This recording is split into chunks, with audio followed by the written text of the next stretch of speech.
阿農說故事：拔蘿蔔。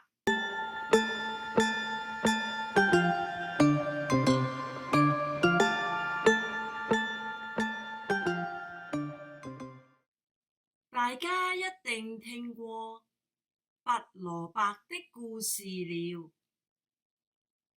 有人種了一顆大蘿蔔，你來拔，拔不出來；我來拔，也拔不出來。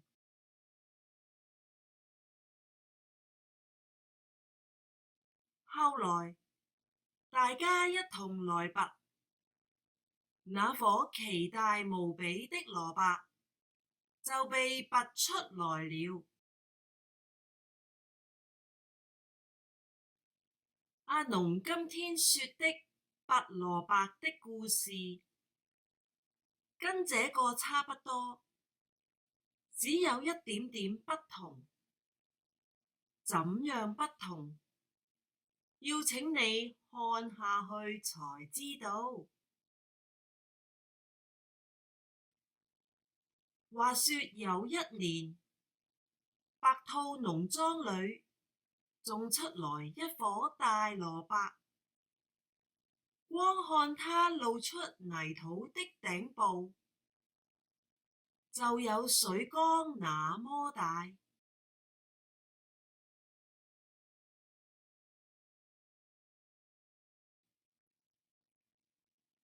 大家都在等待一個收割的日子，要把這顆大蘿蔔拔出來，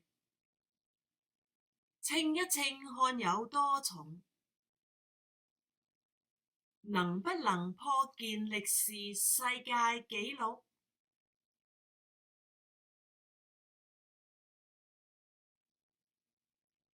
收割的日子終於到了，彩旗招展，鑼鼓喧天，差不多整個農莊的成員都來了。一把大秤吊在一棵大樹上，只等蘿蔔拔出來之後，抬到河裏洗乾淨，就可以稱出它的重量。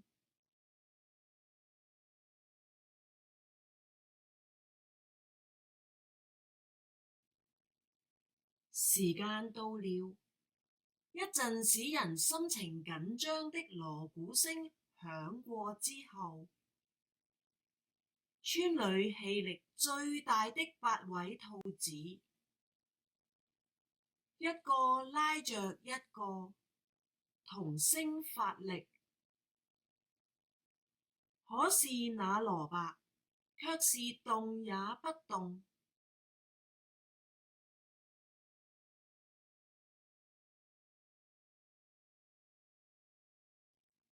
莊主說：看來要全體總動員了，大家一同來拔吧。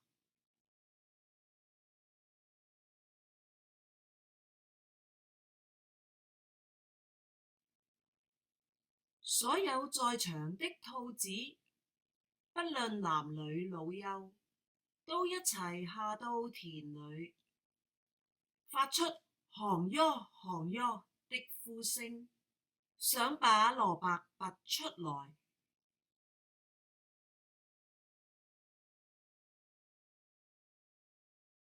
靠近蘿蔔的泥土開始鬆裂，可是蘿蔔依然不肯出來。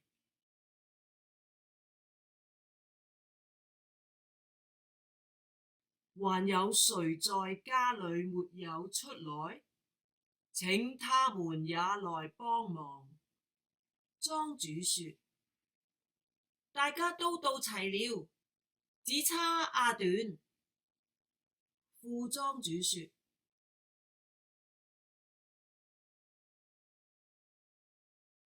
阿短是農莊裏最瘦弱的一隻兔子，而且兩隻後腳一長一短，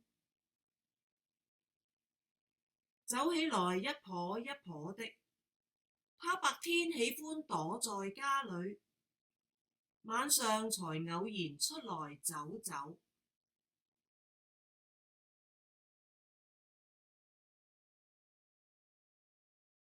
那麼快請阿短來幫忙吧。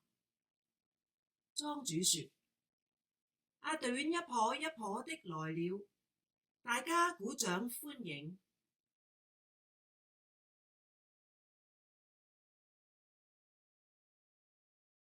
於是阿短加入了拔蘿蔔的隊伍。一陣鑼鼓聲響過之後，敲鑼的和打鼓的也加入戰團。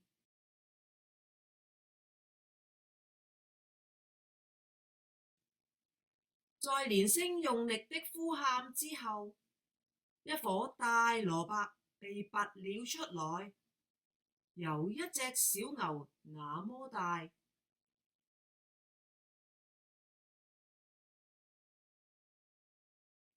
大家歡呼着抬起了阿短，還有人帶頭喊道：阿短好嘢，阿短好嘢！